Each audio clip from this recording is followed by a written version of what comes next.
ஆலோசனையில் நடவாமலும் ஆவிகளுடைய வழியில் நில்லாமலும் பரியாசக்காரருட்காரும் இடத்தில் உட்காராமலும் கர்த்தருடைய வேதத்தில் பிரியமாயிருந்து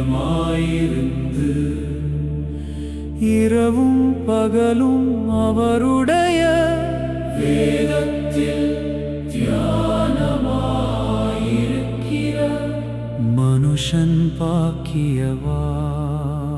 அவன் நீர்கால்களின் ஓரமாய் நடப்பட்டு தன் காலத்தில் தன் கனியை தந்து இலையுதிராதிருக்கிற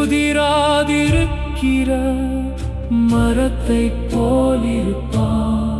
அவன் செய்வதெல்லாம் வாய்க்கும்.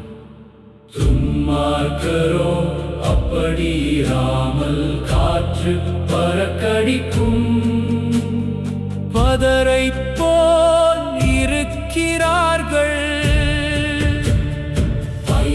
ஆகையால் துன்மார்க்கர் நியாய தீர்ப்பிலும் பாவிகள் நீதிமான்களின் சபையிலும் நிலை நிற்பதில்